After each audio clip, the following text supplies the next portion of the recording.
Good morning. My name is Melissa, and I will be your conference operator today. At this time, I would like to welcome everyone to the Hemlo Mining First Quarter 2026 Results Conference Call. All lines have been placed on mute to prevent any background noise. After the speaker's remarks, there will be a question and answer session. If you would like to ask a question during this time, simply press star followed by the number 1 on your telephone keypad. If you would like to withdraw your question, press star 1 again. Thank you. I would like to turn the meeting over to Jason Banducci, Vice President, Corporate Development and Investor Relations. Please go ahead, Mr. Banducci.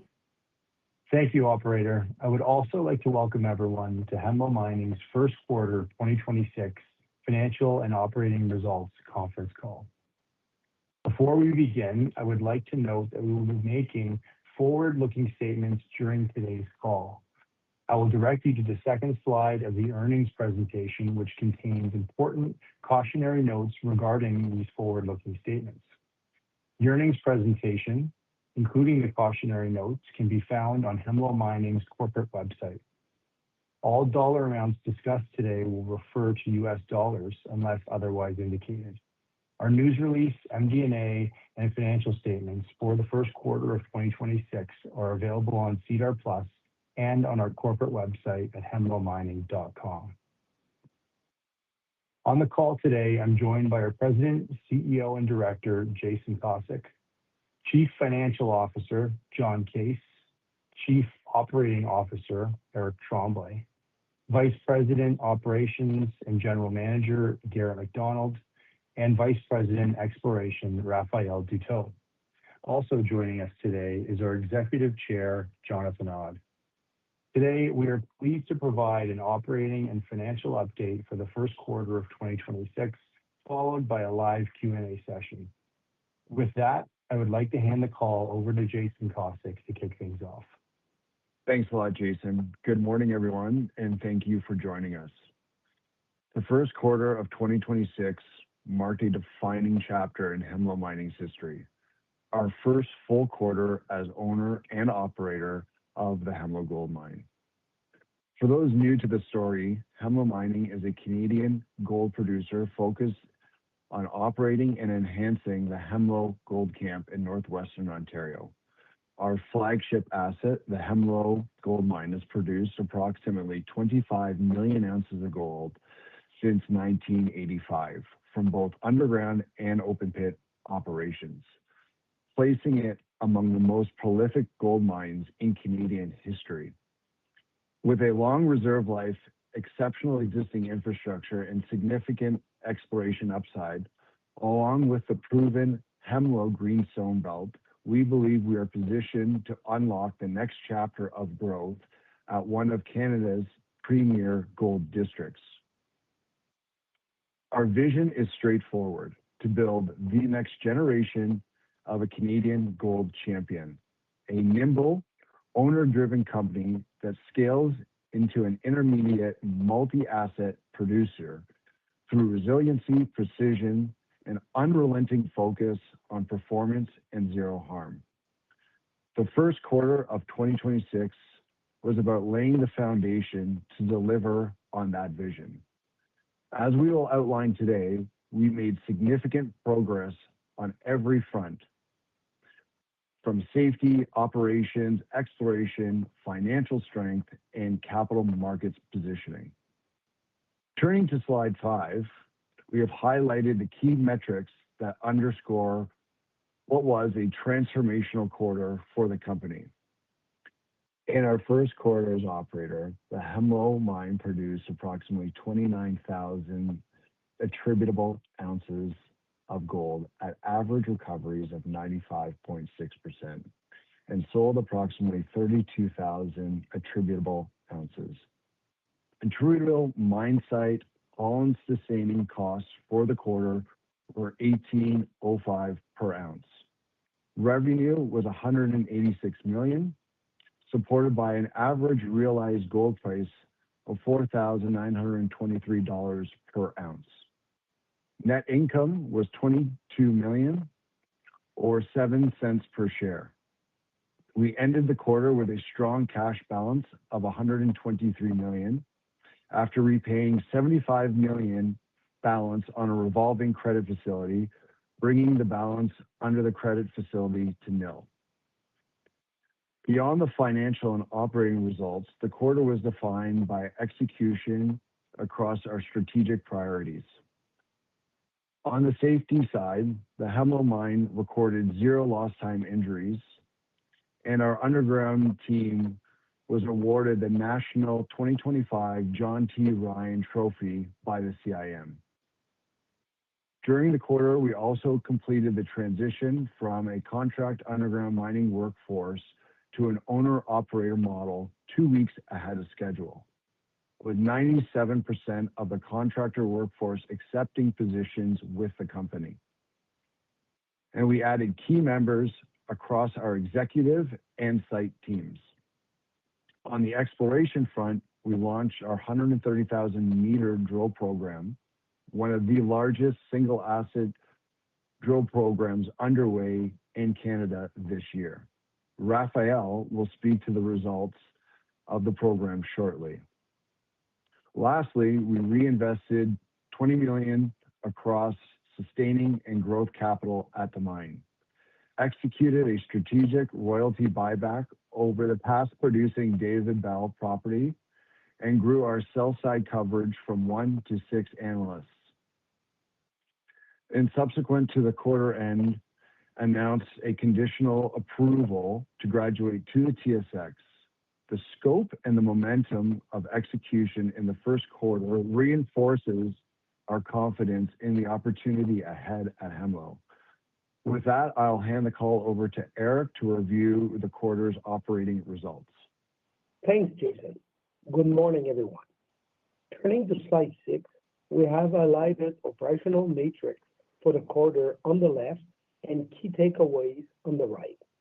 The first full quarter as owner of the Hemlo Mine represents a strong start to the year, with production in line with internal expectations and meaningful progress on the operational foundation that will support our growth ambition.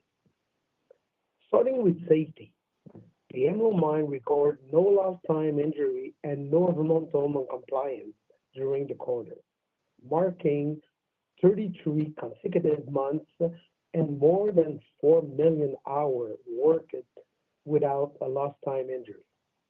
As Jason Cosette mentioned, the team was awarded the National John T. Ryan Trophy from CIM, one of the most prestigious safety awards in Canadian mining, presented annually by CIM to recognize the operation with the lowest reportable injury frequency in their category.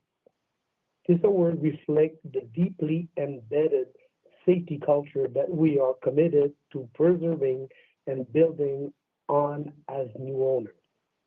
Turning to operations, the Hemlo Mine produced 29,699 attributable ounces in the quarter, with William producing 230,000 tons at an average grade of 3.37 grams per ton gold, and Interlake producing 92,000 tons of an average grade of 3.51 grams per ton gold.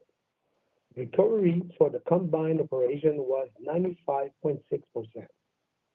As a reminder, attributable production is presented net of Franco-Nevada 50% net profit interest royalty on the Interlake claim.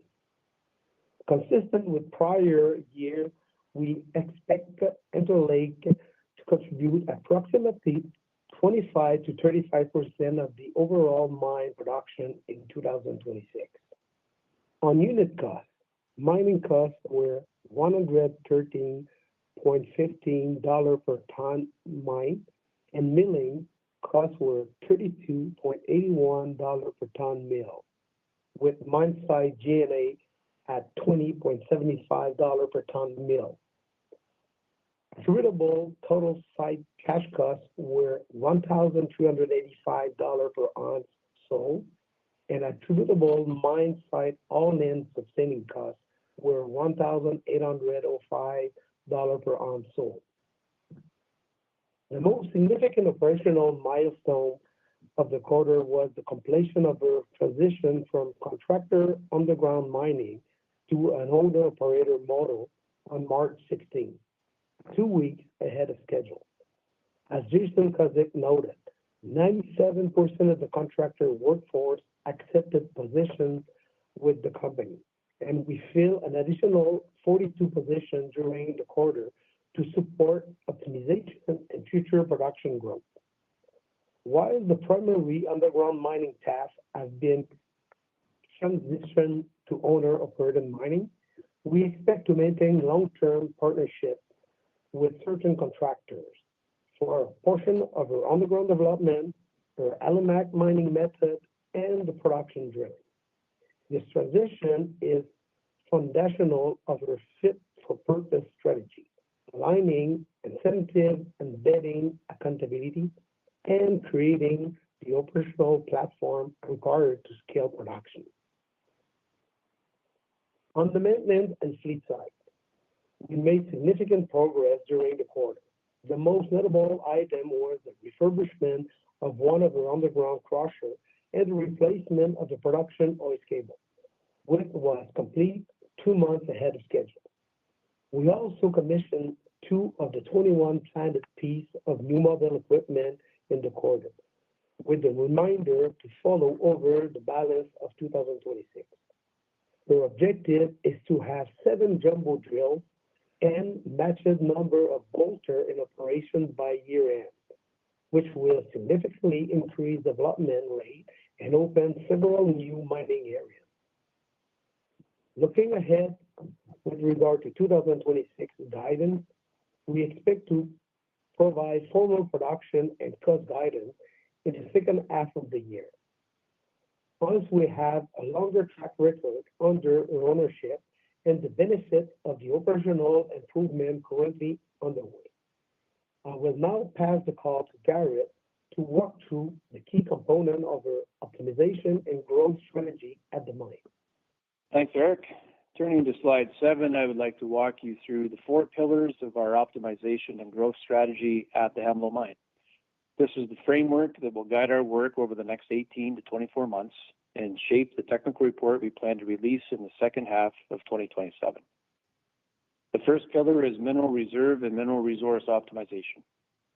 As Raphael will discuss in detail on the next slide, the 130,000 meter drill program initiated in January is designed to convert inferred mineral resources to the indicated category, materially de-risk the near-term mine plan, and test growth targets outside of the current resource footprint. We expect this program to drive incremental resources, support a lower cutoff grade in future mine plans, and ultimately extend mine life beyond the current reserve base. The second pillar is mine optimization. Our focus areas include improving mine sequencing to extract complete sectors before moving on, reintroducing bottom-up mining where appropriate, increasing our production rate to better utilize hoisting capacity, and pursuing a phased ramp-up to 6,000 tons per day from the underground mine. These initiatives are interrelated, and execution requires the additional mining fleet, development rates, and operational discipline that the owner-operator transition is built to deliver. The third pillar is infrastructure optimization, which we believe represents one of the most compelling near-term value drivers at Hemlo.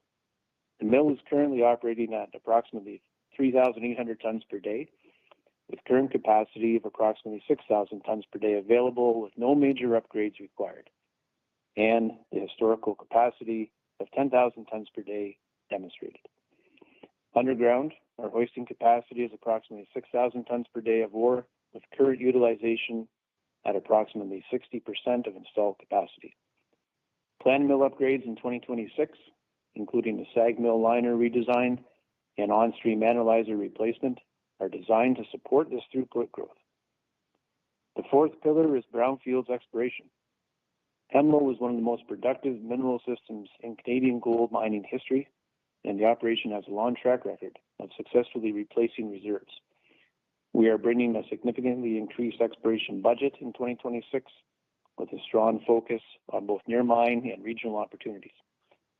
With that, I will now hand the call over to Raphael to discuss the 2026 drill program in detail. Thanks, Garrett. Turning to slide 8. As Garrett mentioned, in January, we initiated a 130,000 meters exploration drill program at the Hemlo Mine, one of the largest single asset drill programs underway in Canadian gold mining this year. The program is structured across 3 pillars: resource conversion, high definition drilling, and growth drilling.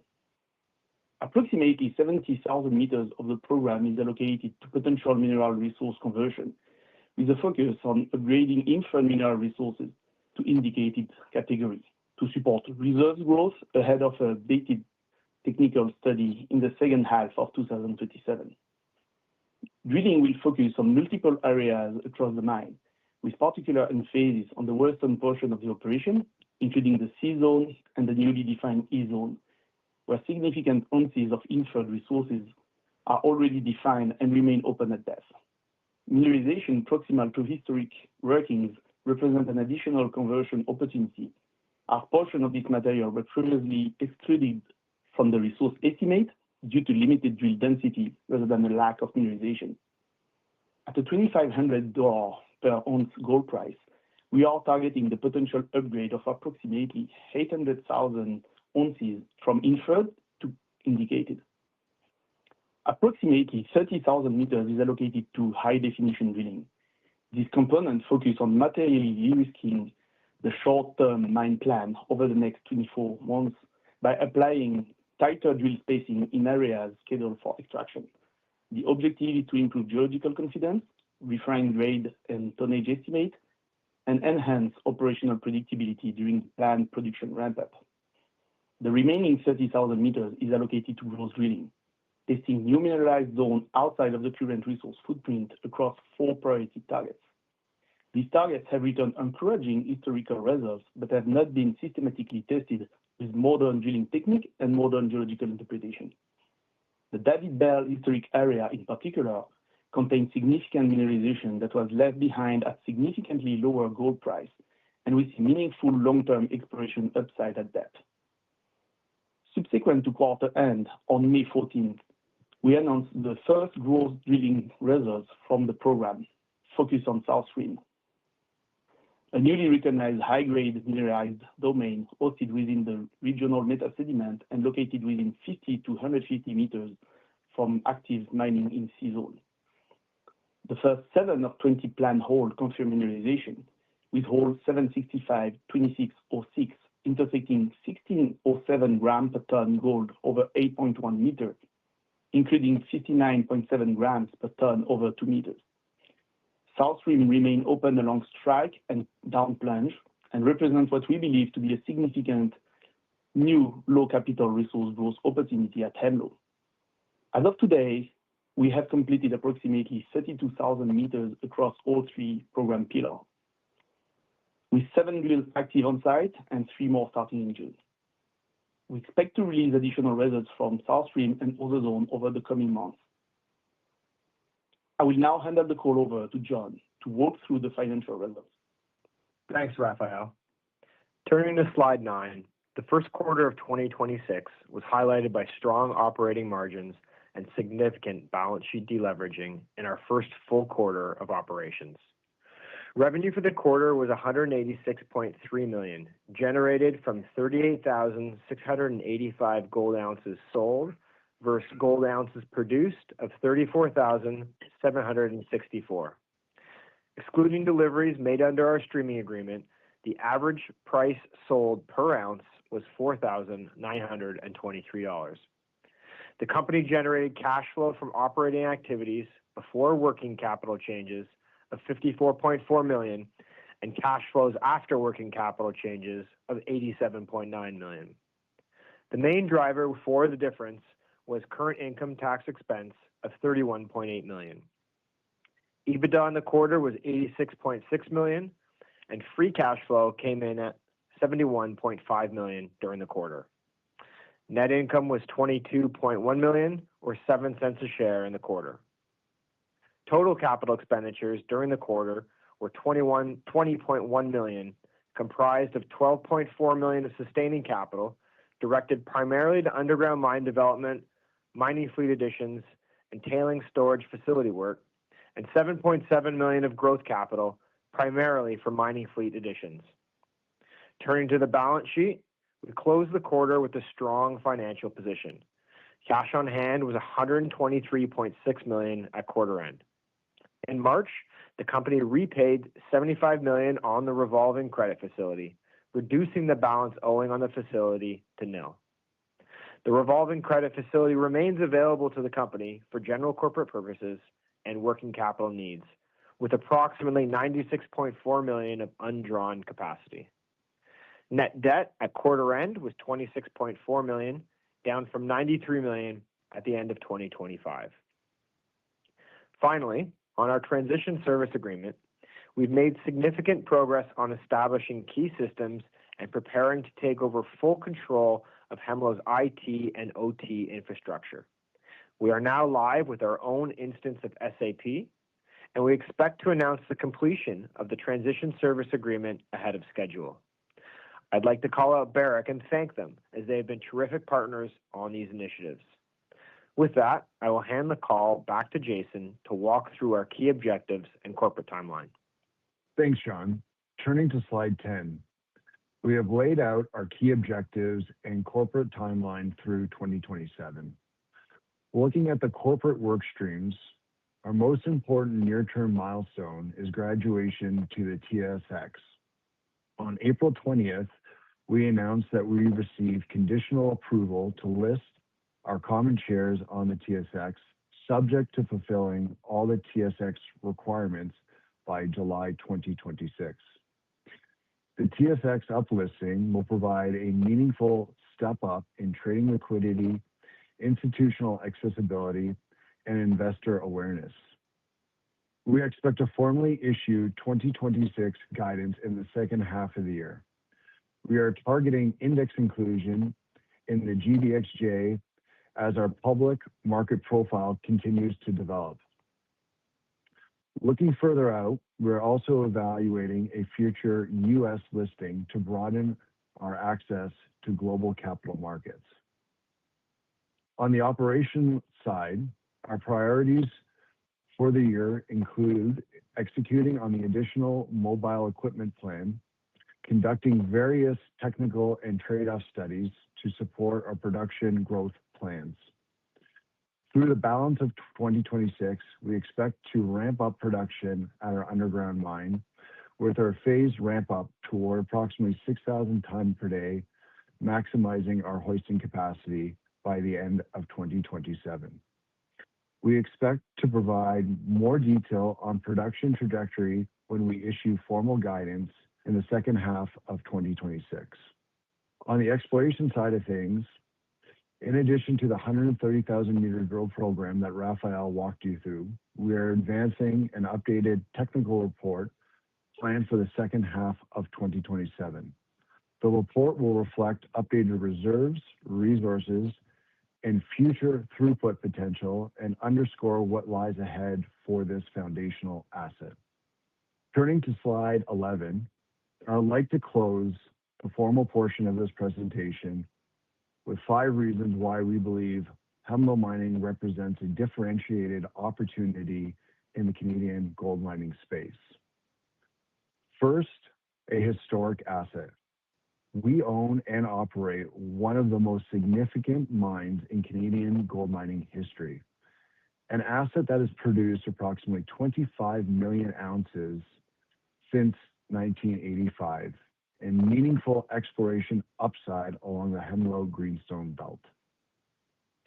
Second, a fit-for-purpose strategy. We are executing on an operationally focused plan to optimize reserves, resources, the mine and mill, a clear path to becoming a leading Canadian mid-tier gold producer. The work underway today is not theoretical. It is being delivered on the ground as we speak. Third, peer leading growth trajectory, driven by mining optimization, the capitalization of underutilized infrastructure, and a strong focus on near mine exploration. Our growth trajectory, in our view, among the most compelling in our peer group. Importantly, this organic growth from an asset we already own. Fourth, the right team. We have assembled a hand-selected executive team with deep operational, exploration, finance, and capital markets experience, supported by an experienced site team that brings deep knowledge of the Hemlo ore body and operations. Fifth, strong backing. Hemlo Mining benefits from significant insider ownership alongside a high-quality roster of institutional investors and strategic financial partners. Before I close, I want to thank our shareholders for their continued support and the entire Hemlo team for the work they have put in to deliver a strong first quarter. We are in the early innings of what we believe will be a multi-year value creation story, and the foundation we have laid in Q1 sets us up well for the balance of 2026 and beyond. At this point, I will turn the call back to the operator and begin the Q&A session of this call. At this time, I would like to remind everyone, in order to ask a question, please press star followed by the number 1 on your telephone keypad. To withdraw your question, press star 1 again. Please pick up your handset when asking a question. If you are muted locally, please remember to unmute your device. We'll pause for just a moment to compile the Q&A roster.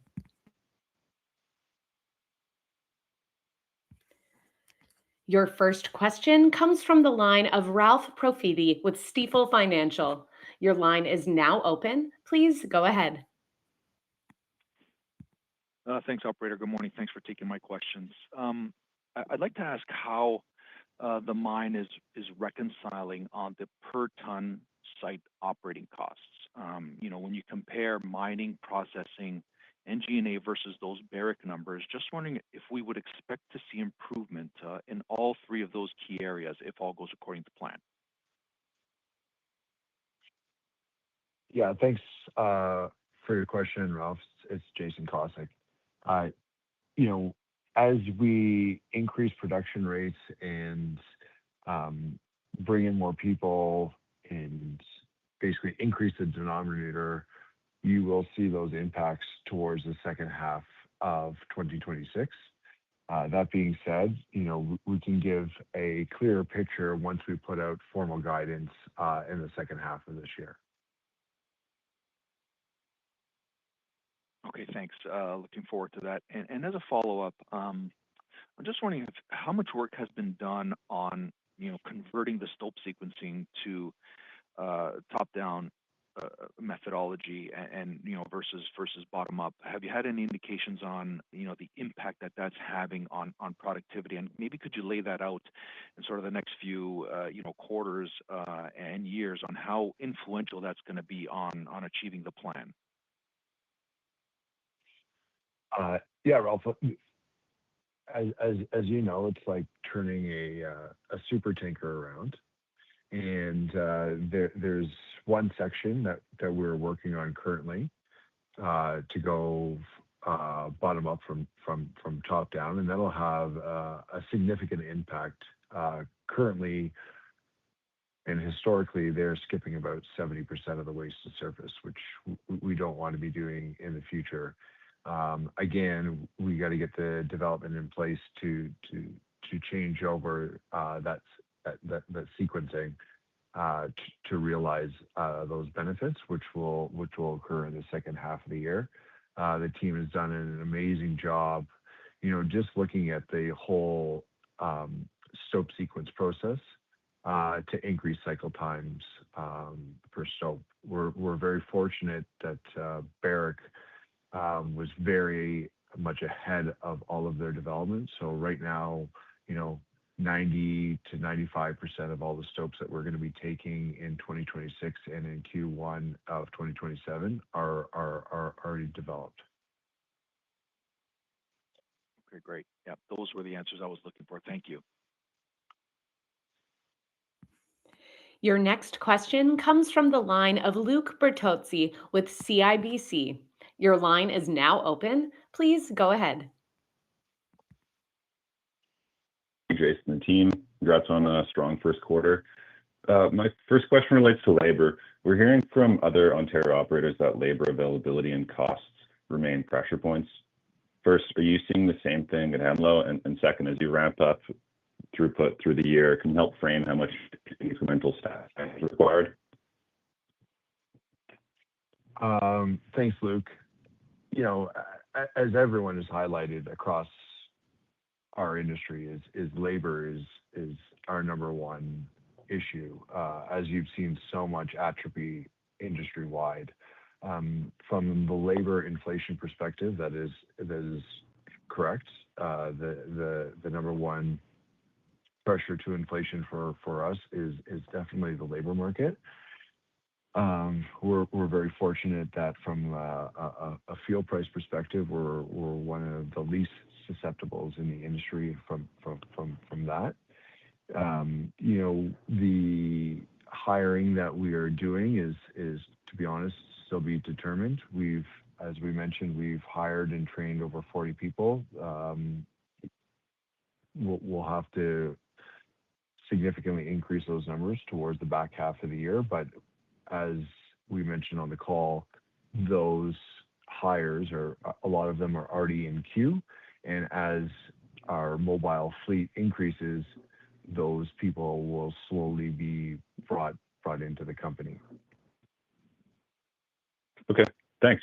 That's it for my questions. Your next question comes from the line of Ovais Habib with Scotiabank. Your line is now open. Please go ahead. Thanks, operator. Hi, Jason and Hemlo team. Congrats on your first full quarter of operations, and also congrats on a good quarter.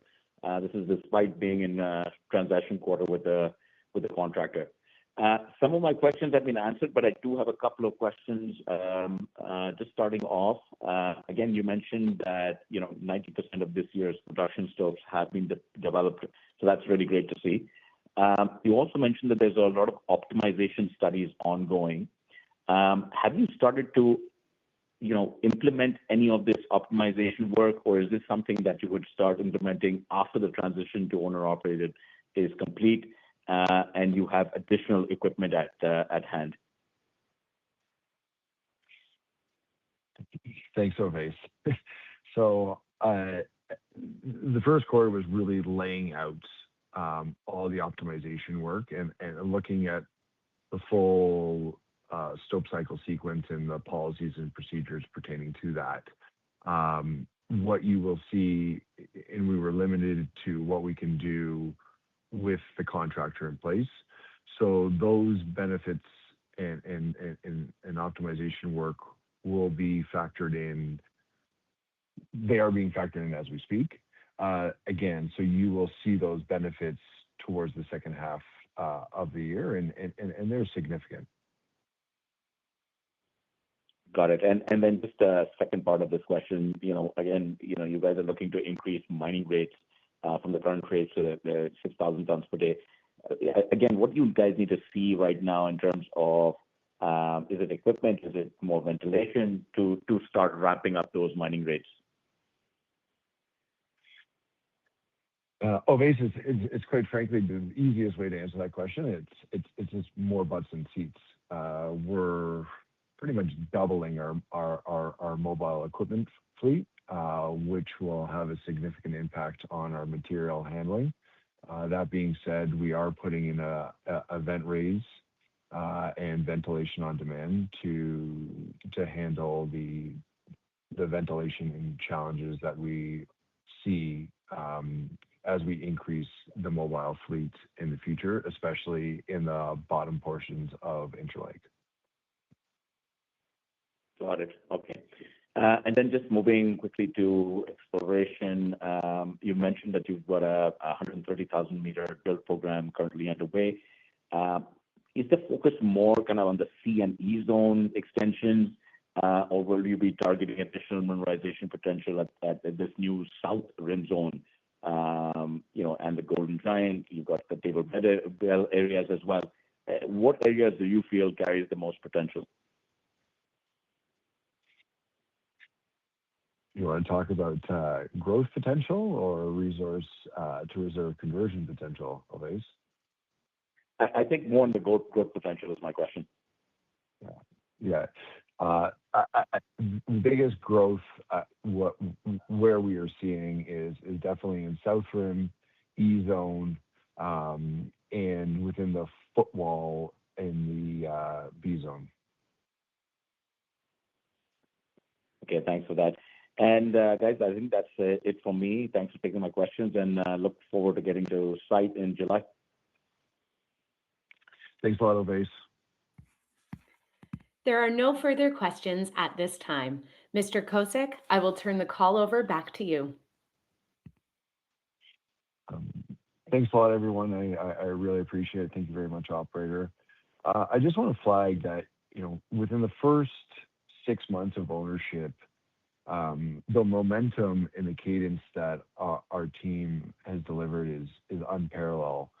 We've built an executive team, we've replaced a GM, we've replaced a contractor, we've executed on a 130,000 meter drill program, we'll have an updated resource, we've completed our trade-off study, we've significantly deleveraged our balance sheet, we've updated the mine plan, we've completed a royalty buyback, we've hired and trained over 40 people, we're almost completely off the transition service agreement, and very much still in line or above